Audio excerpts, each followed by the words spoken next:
Change your mind, change your money, change your life. I am Coach Rob Lee Simmons, the host of this podcast, and let me be your tour guide to greatness.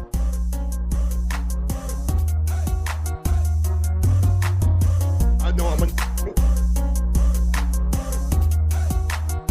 If I was doing any better, I would be you. Welcome back. Welcome to the Greatness Academy podcast. I am here with my man, Diya Shakoor. Diya, welcome to the show, my man. Yep. I'm glad to be here. Thank you, Rob, man. I appreciate you having me. Now, let me tell you, before we get this started, I want to say thank you for having me on your show.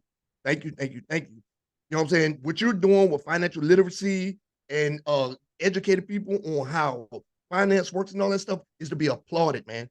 You know what I'm saying? It is to be applauded. Thank you, man. I am humble. I'm really humbled to have you here because you are a man of many trades, and I definitely appreciate your grind and your hustle, man. Yeah, man. Well, I appreciate it. You know what I'm saying? Hey, listen, somebody got to do it. If they gonna got money out here to get, somebody might as well get it. I'm Shit, telling you. You doing it. Why can't I? Yes. So I want to tell the folks, first of all, this man is author. He's one of the first authors that I've met, with multiple books. Can you tell us a little bit about your books, man? Okay, yeah. Matter of fact, I have them right here, where you can get them on Amazon, Barnes and Noble, Books a Million, and this book is in Walmart. Okay, so this book right here, The Grand Scheme of Life, Obama's Journey. So this book right here by me, Diya Shakoor. I love it.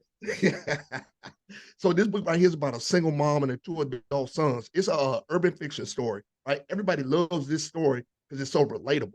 Like they can, it feels like real life to them. That's why we're doing a movie for this book, because like everybody reads it and they're like, man, it feels like everyday life. They love it, right?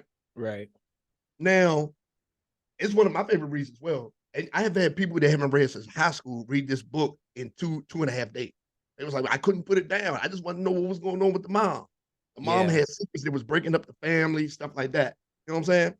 Now, I've been delving more into psychological thrillers and stuff like that. So this book right here, Betrayal of the Black Bastard by me on Amazon, Barnes and Noble, Books a Million. You know what I'm saying? Wherever you can buy books. I love it. Yeah, gotta get it in there. Gotta do the plugs, right? You can buy it on my website too. You know, gotta plug it in. I got you. You already know. But I'm on a financial show, so this is how you get money. You gotta put in the work.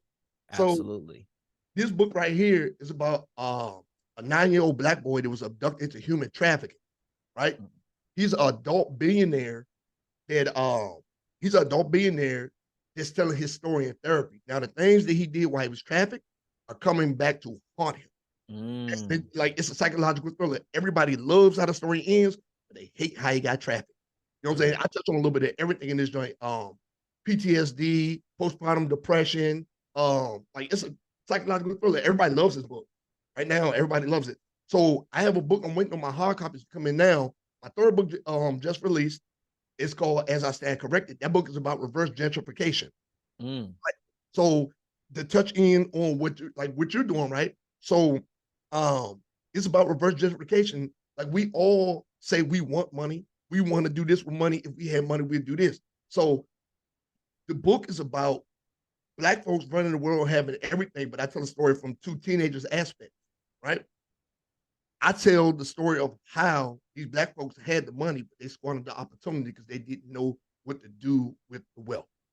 Man, I love it. I love the way that you come up with the scheme of your stories. Let me ask you, so how did your background play a role in how you write your books?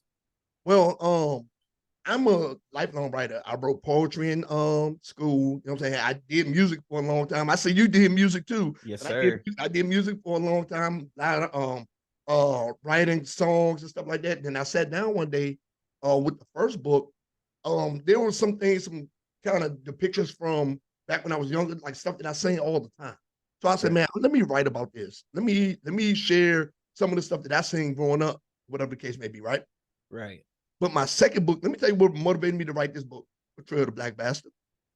What motivated me to write this book is I was on the way out to Massanutten Ski Resort, and I stopped at Walmart. And when I stopped at that Walmart, I looked at I went to use the bathroom. I came out and I looked at the wall, and it was all those missing kids that never come home. So Mm, when I got in the car, I said, man, I just looked at this. I'm gonna write a story about a kid that made it back. And that's what I did. mm. I sat down, I said, I'm gonna write a story, and then the things he went through and how it affected him, but he's gonna be rich and he's gonna tell his story of everything he had to go through to get rich. Man, that's super dope, bro. I mean, the book about reverse gentrification. I mean, I sit around growing up in the hood. We always wanted to know what it would feel like to have money. We talk about it all the time. Yeah, Have this absolutely. amount of money, what we would do with wealth and stuff like that. So I wrote a book. I see people that have money all the time. Look at the NBA players, NFL players, even some of us average Joes is making it right. Right. We we we get money, but we squander it away because we don't know what to do with it. So I was like, I'm going to tell a story of someone that actually has the money, you know what I'm saying, but didn't know Right. what to do with it. Right. You know what I'm saying? But Right. it's like a Freaky Friday kind of thing because it's a rich white kid and a poor black kid, and they swap roles. It's scenarios in life. Like I love it. I told that story, man. Yeah, I love it. So let me ask you, Uh, I know a lot of people want to get into, kind of telling their story, starting books. How do you approach writing a book? And then what would be some tips that you would have for the user, for the listeners out there to getting ready to start? Because when before I launched my book, I went to you. I'm like, hey, give me the plug. How do I plug in? Where do I start? yep. And my book's doing great, and it is because of you. And I know there's more to it, but I just want to know like your approach of starting to write a book and then plugging it in once you get finished with the book and how to market and things of that nature.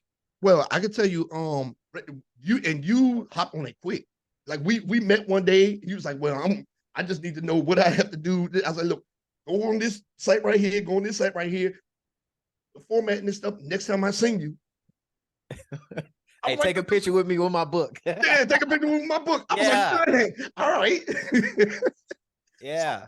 Now the thing is, right, there are millions of people selling books, so you have to know your audience. Direct, you have to target your audience, right?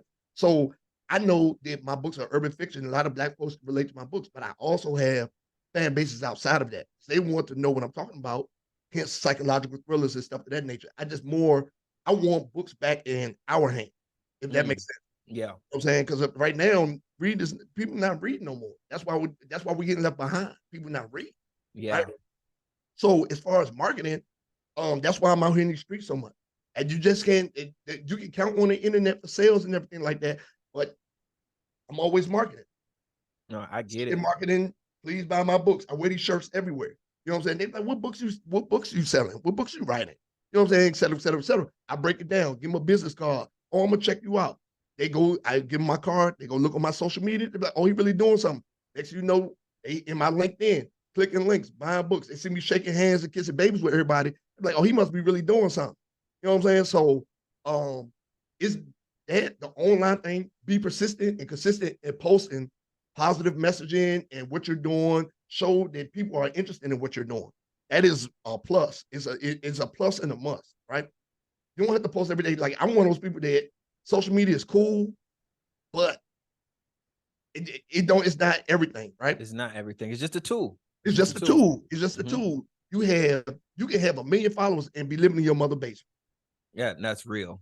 And 1 million followers, 2 million followers, be living in your mother basement and not selling one book.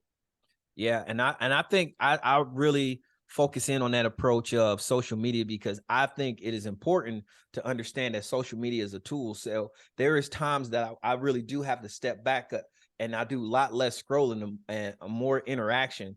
Yep. Just because it's a social platform, and what you do in social, you got to talk to people, you got to let people talk to you, you start conversations, but Yep. don't get so drowned into followers and likes that you forget that it is just social media is just a tool. People forget that it's an imaginary world. People out here getting hurt, beat up, stabbed up, shot up over an imaginary world. Like all these people that's on here looking rich, they really not. A lot of these people are less than 1% of these people on here are rich, really doing something. People that's really out here trying to get after don't have time to be on social media all day. So Right. who are you really trying to impress? I say this all the time. If you're a lot of people look, they liking my stuff or whatever case may be. Don't like it, buy it. Support me, support me, or share it at least. If you're going to help me out, share it. Yeah, I love that part. Yeah, share it. If you're not sharing it, what are you doing Like, with it? yeah, like what are we really doing here? And Yeah, I definitely want to shout out my supporters, man. I feel like they had my back since day one. yep, They've either bought something for me, shared, dropped a comment, dropped a like. Um, and I really appreciate that. And of course, I reciprocate all of the energy. Like any business absolutely. owners that I'm locked in with, I will like it, I will share it, I will buy it, Right. just because I know that's how the business is. So let me ask you though, Mhm. being I just think that you have people who work hard and then you have certified grinders. What is your passion behind why you grind so hard? Well, okay, so I have multiple reasons, right? Okay, so I have multiple reasons. One, I like interacting with people. Mm, That's why you always see me at advanced festivals. Every time you see me posting, I'm doing pop ups, whether it's a big festival, pop up, gala, where we met at the Veterans Voice event. I'm yeah, doing all this stuff, and look where we at right now. I You love never, it. you never know who you're gonna meet, right? I've Network is key. networking is the key. I've met TV network owners. I've met mayors, politicians, all this stuff. Just being in the right place at the right time, shaking hands, and being myself. You know what I'm saying? So there's definitely a difference between hustling hard, grinding, and getting after it. So my motivation for getting after it is that I can't tell my sons no. Mm, We're at a point right now. Is like we're at a point right now. I was told no a lot. I could tell them no when it comes to discipline and stuff like that. But when I know they working hard and they want something, I'm like, and I know they deserve it. I can't look them in the eye and say, "Hey, man, I can't do this for you." You know what I'm saying? And yeah, then now, that's real. and that's real. And I want a legacy left for them. You know what I'm saying? A lot of people, you can't leave your kids apartment in bills. I want them left with something. I want something that's going to keep coming after I'm dead and gone. You know what I'm saying? Yeah, that's real. So I'm taking notes, and I think that might be a nugget right there. So, I want to get to a point where I only tell my kids no off principle. Like, That's I don't right. want to say no because I can't. I want Yep. to just say no because it's the principle of why I'm saying no, not because we have a limit, And right? listen, and you got a tribe over there, so it's gonna be hard for you to say no. Man, we need to hurry. We need to hurry and get you to be a millionaire. now I am sprinting 110 miles an hour. Yeah, for real. You working? But I love everything that I do. I think that the passion behind what I do, and the passion for supporting people is what allows me to continue to grind. Like I'll go to sleep and wake up thinking about who's the next person I can help, who's the That's next right. life I can change.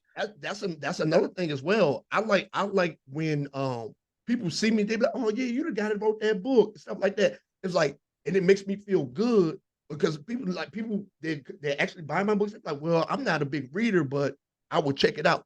So they already creating a healthy habit. That's another thing I like to see, especially in our community. We need to get back to creating healthy habits. We don't have healthy habits in our community. Working out, eating right, you know what I'm saying, reading, stuff like that, journaling, therapy. We don't have a financial literacy. We don't have these healthy habits in our community. So when someone that doesn't read come to me and say, man, I read your book and I liked it, or they send me a comment like, dude, that was a good book, and they told me they weren't a reader when they bought it, I'm accomplishing something in our community. Yeah, So absolutely. yeah, so it's like those things right there, those that one person made me just want to keep going because I know I can inspire more and more people to get their face inside of a book.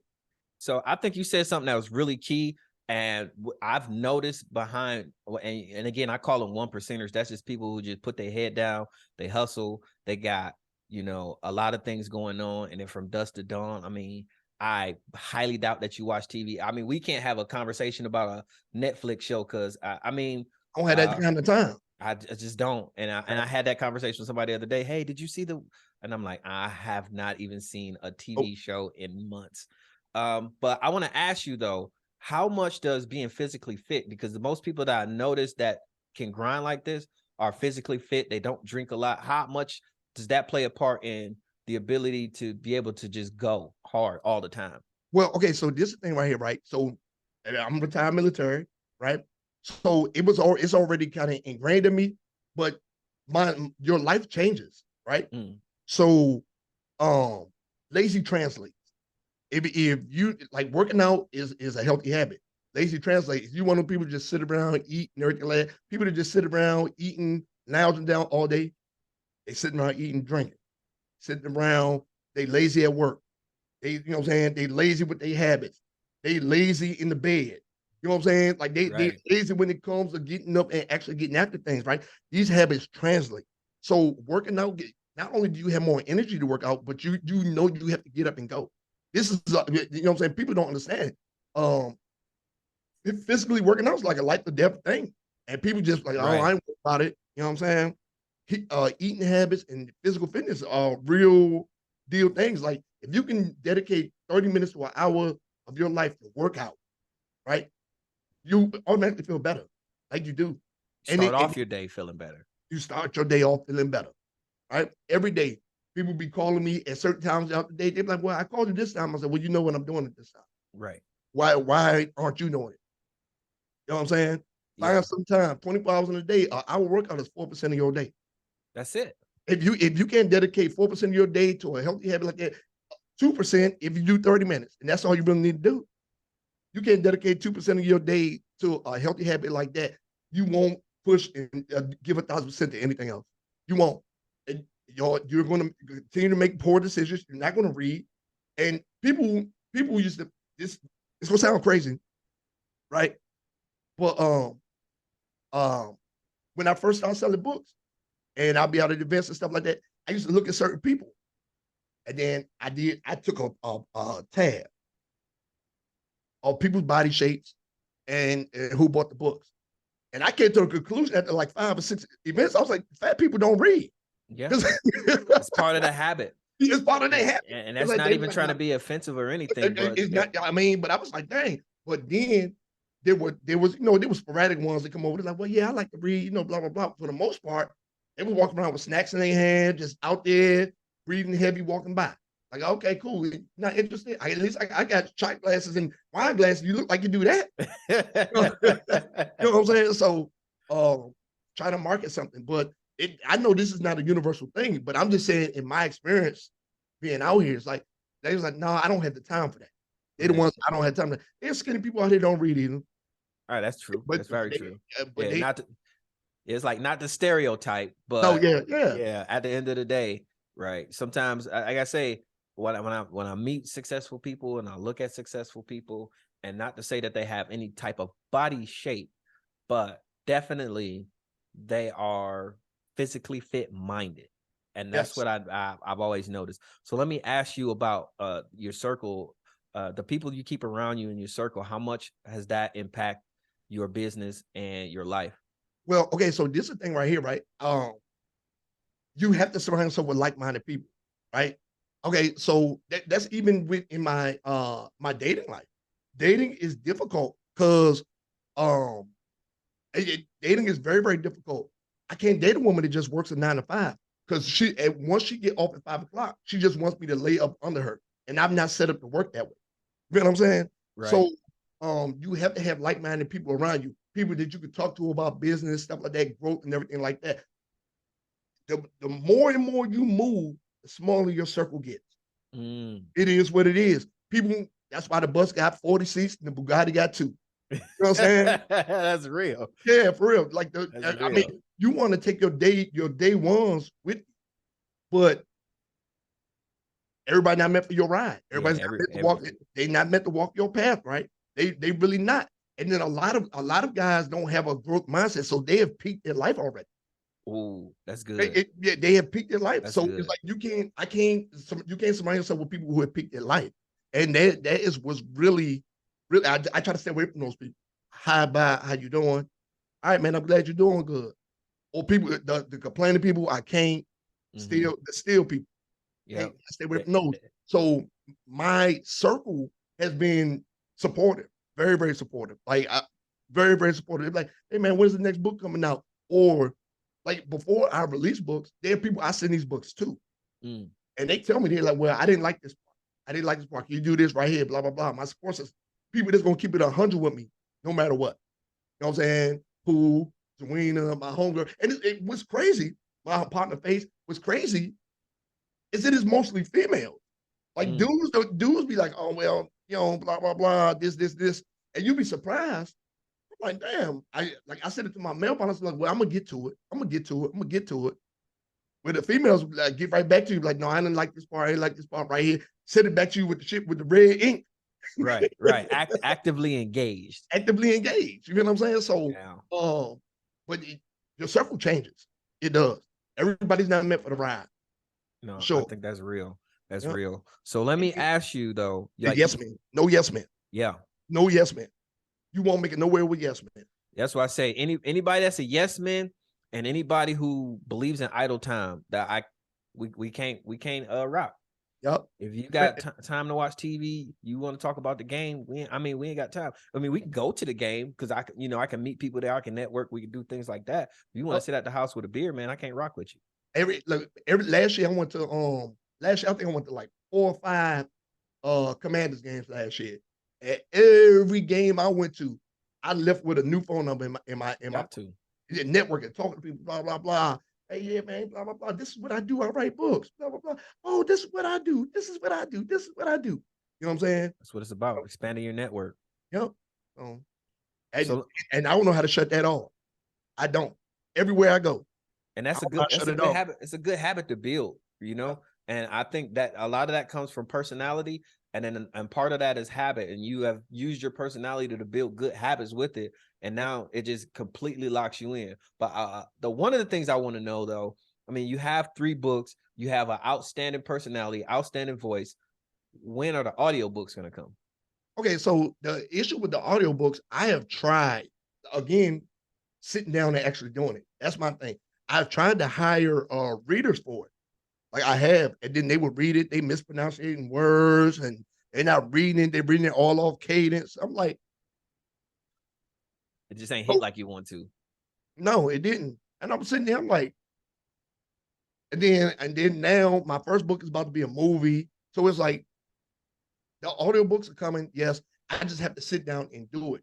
I have to sit down and do it, but and I'm working during the week, my job, and even still then, like before I got on tonight, I had to drop some books off, and I was at a poetry night, and they're talking, networking, stuff like that. Like, hey, how y'all doing? Meeting good people, Right.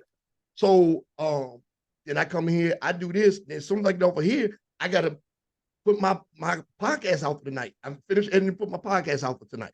I mean, Right. it's going to come out tomorrow. And I gave y'all a shout out on it too. You I appreciate that. I talk about the TED Talk, and I talked about y'all podcast on there. I love it. I appreciate it. Yeah. That TED Talk coming soon, man. Be ready. Oh yeah, for sure. I would come to it, but I have to admit, April 1st, I'm gonna be at the Black Small Business event at the sports complex next to the stadium. Oh, nice. Yep. Nice. Man, Yeah. I don't know how long that event is. If it lasts, I think we're supposed to be going to about 3 or 4. I plan on setting up my podcast out there too. But if it's still going on, I'll hit you up and we'll link, man, because we'll be close enough. Oh yeah, for sure. Yeah. So let me ask you, man, and kind of transitioning to really kind of close out the Greatness Academy this episode. And I really appreciate you. I love to always ask my guests, what is the biggest or largest single one-time purchase that you've made, and how did that make you feel when it happened? Okay. Now this is I'm story time with me. I do these on my podcast all the time. Story time with me. So the biggest one-time purchase I've made. One-time purchase.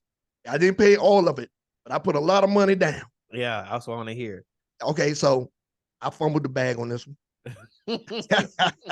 So the car was $16,000. Yeah.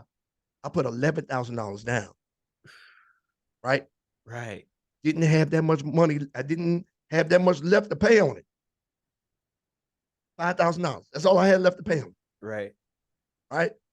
That's the biggest lump I'd have put down on something ever. Because with property, VA loans, you can get. Yeah. Well, yeah, it is what it is, right?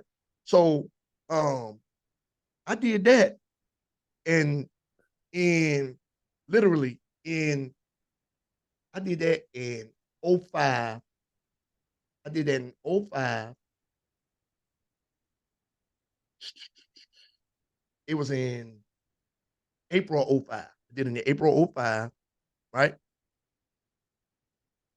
I went and deployed, came back again, right? So I got back in 06. By the beginning of 07, that car got repoed. Oh, oh, Lord. I deployed and I stopped paying on it. The only reason they didn't take it while I was gone because I had it in storage. They couldn't find it. Right, right. That man paid I left 67% of the price. And then was like, you know what? I gave y'all enough. This thing appreciated already. We should be good. You should be good. I just stopped paying on it, man. I just stopped paying on it. I was like, man, instead of setting up the allotment and just closing it on out. Yeah, you like, man, whatever. I I ain't paid even enough. using it.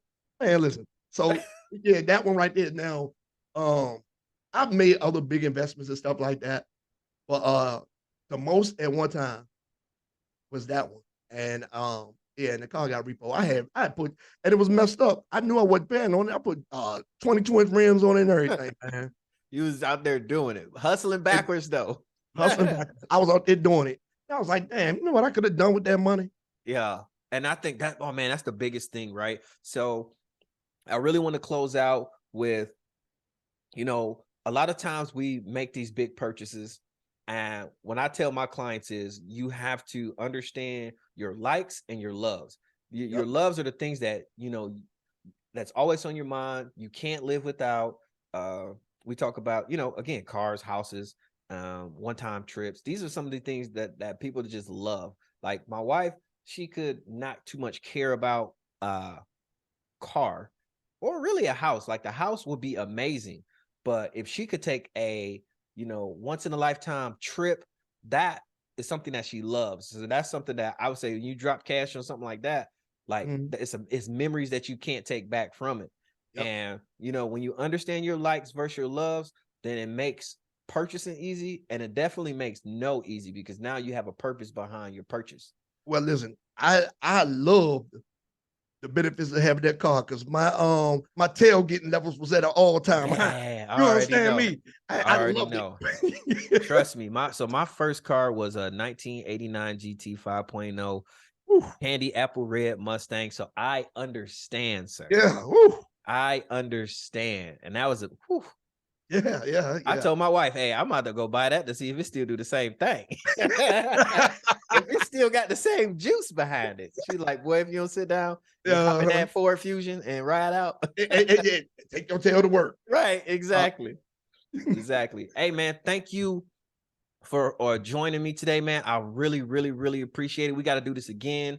Hopefully you have room on your podcast for me. Definitely. Hey, give us the titles of your books again, and then where can we find them? And listen, there's definitely room for you on there. I need to go ahead and bring you on. I'm telling you, it's gonna be funny though. Oh yeah. The topics of my shows is definitely not the finances and stuff. Yeah, It's gonna be it ain't this, right? It ain't this.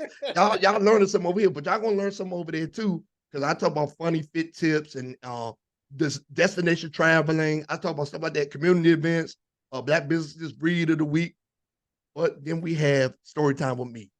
I love it.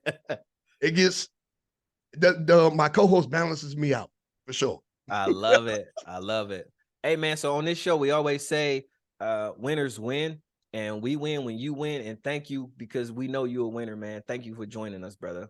Man, I appreciate it, man. Y'all can follow me on Instagram at the author Diya Shakoor. You can follow me on Facebook, author Diya Shakoor, Twitter, The Writing Bama. That's right. I love The it. Writing Bama, Clubhouse, author D Shakoor, fan base, author D Shakoor. You know what I'm saying?